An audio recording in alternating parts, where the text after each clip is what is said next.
Welcome back everyone, Oz here. If you enjoyed today's video, don't forget to hit that like button and subscribe.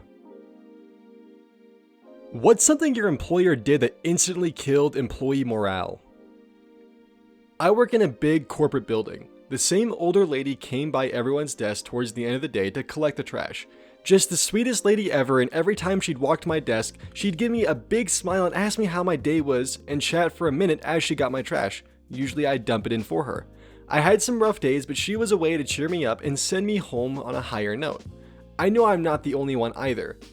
So then a few weeks back, our work implemented a new policy to cut down on trash usage. It's no longer allowed to have a trash bin at our desk, and we have to walk across the room and use the community trash to throw anything away. Not a huge deal, but the reason they did it is so they can cut down on cost. i.e. the cleaning crew. Sad to say, I haven't seen Sharon since. Boss pitched a sales incentive trip to Cancun if the team hit a goal. My team exceeded the goal, and then they canceled the trip. 2 people quit, I accepted a position with their main competitor, and less than a year later, they closed in bankruptcy. Karma's a beach. A coworker of mine won Employee of the Year and was given a free cruise. He won that prize by never saying no to the owner, which he continued and missed the cruise deadline. He still works there. We're moving manufacturing overseas. All we do at this facility is manufacturing. Yep. Never seen a less productive or less motivated workforce, and it was announced over a year before the move too. Would have been better for the company to just spring it on people with 2 weeks. Although props to them for giving people a chance to find new work ahead of time.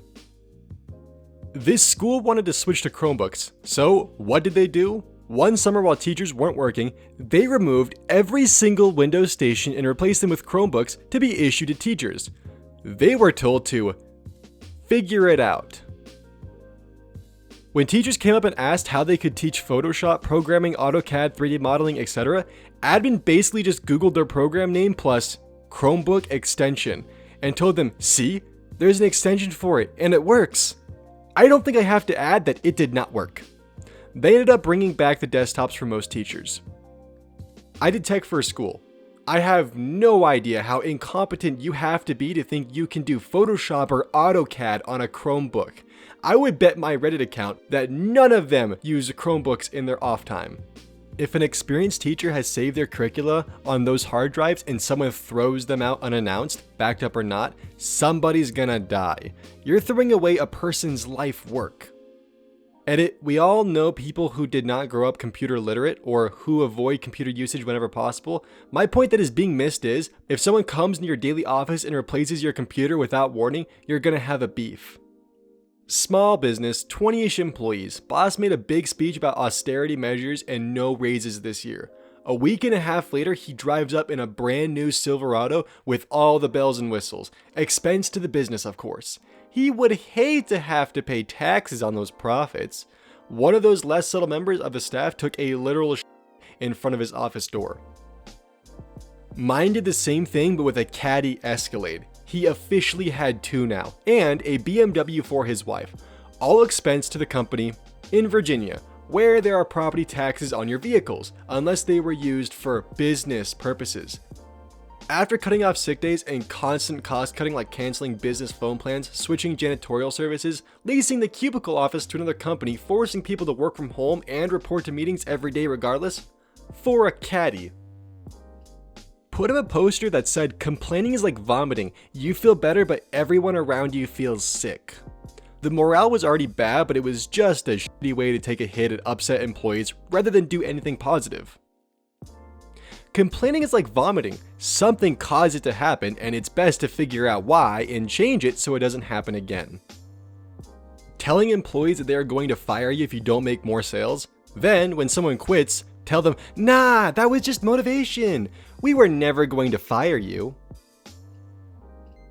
I was one of a large number of programmers working on a project at CSC. We had a deadline coming up in a couple of months, and they overpromised the client and then asked us all to work extra hard to meet the deadline, and asked us to work 50+ hour weeks, which we did. And then some. Some of us put in 70 to 80 hour weeks to meet this deadline.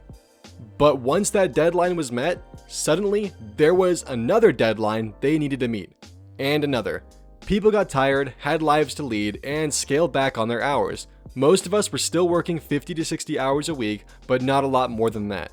Once they realized we weren't killing ourselves on their project any longer, there was an all-hands meeting where the managers told us that they were incredibly disappointed in our lack of professionalism because so comparatively few employees were now working more than 50 hours a week.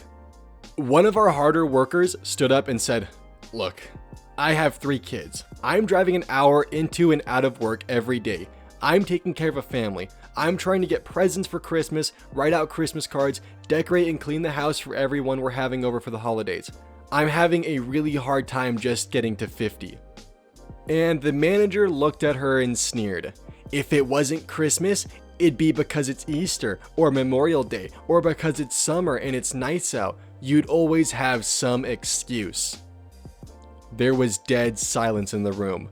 When we left that meeting, we didn't talk to each other, but every single worker on that project put in exactly 50 hours a week after that.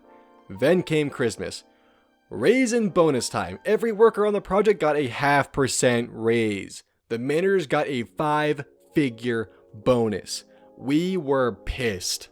For management, the pain came after Christmas. First week off the year, 4 programmers had better jobs lined up and quit.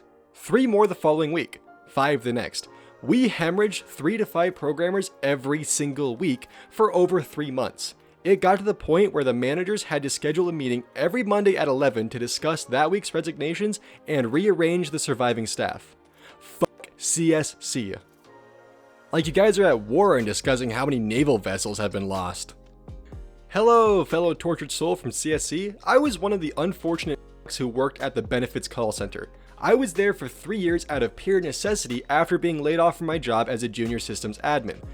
During those 3 years was essentially trained to work all the call queues with no extra pay. We were told every year that there was a pay freeze, so no pay adjustments of any kind would be made. At the same time, the main floor manager, who was an incompetent buffoon who literally knew nothing and was such a moron that he could not even hop on the phone to help during spikes in call volume, received a 6-figure retention performance bonus every year. After the company split, I ended up in CSRA side, doing everything I was doing before plus accounts payable work. No increase. Nice. I lost track of how many times I contemplated taking off my seatbelt and plowing into the back of a 16-wheeler at 80 miles an hour on my way to work. After asking for a raise and essentially being told to be happy I have a job and shut up, I started teaching myself front-end web technologies and took a front-end bootcamp course. I was essentially working 100+ hour weeks between work, school, and entrenching myself in shit I found interesting in the web space. I was able to leave a few months later and I have never been happier. The real kicker, when I started my new job, I started as an intern. I was making more money working 5th as hard and with 90% less responsibilities as a front-end intern. So, to conclude, as you so eloquently put it, CSC. My company merged with CSC last year. All our management is CSC and we hate them. They treat us contract workers like shit, but we are the ones fixing all the problems. I told the hiring manager that I was disappointed in one of his hires because he knew literally nothing about our job and asked him, "Doesn't that cheapen my knowledge and expertise?" His response, "Well, let's be honest, your job doesn't really need all that, does it?" There were 4 other people my level with varying fields of expertise at that meeting, and it got real quiet after that. Former teacher. The administrators at my school were usually pretty chill, but had a habit of randomly coming up with minor rules that they would enforce for us. Male teachers had to wear ties even on jean day, etc. Overall, it wasn't bad except for the time an administrator made a crucial mistake. They banned the staff from drinking coffee in front of students. Now, if you've never worked in a school, you'd think this isn't a big deal. When you spend nearly 100% of your day in front of students, it definitely is a big deal. First, we tried to find any loophole we could. Energy drinks? Banned the next week. Tea? Banned 2 days later. It was chaos. Eventually, we realized they couldn't fire an entire school's worth of teachers and aides, so we ended up doing the one thing that private schools fear most. We formed a union. realistically, it was more of a weird pseudo-union focused specifically on a civil disobedience regarding the coffee issue, but it ruffled feathers nonetheless. The administrator caved on our demands, allowed us to drink coffee again, and even bought each of us a reusable coffee mug as a gesture of goodwill. And that's the story of how a handful of school administrators almost accidentally created a teachers' union over a complete non-issue. What? What the hell was their logic on that? No clue. It's not like we were giving it to the students. Hell, it wasn't even a distraction as far as I could tell, pretty much the same as someone taking a sip of water in the middle of a lesson. The lack of logic behind the rule is likely what led to our impromptu mutiny. Thank you for watching. If you enjoyed this episode, please consider subscribing, and if you want to see more of my Ask Reddit content, scroll down in the description and click the links below. And until next time, I'll see y'all later.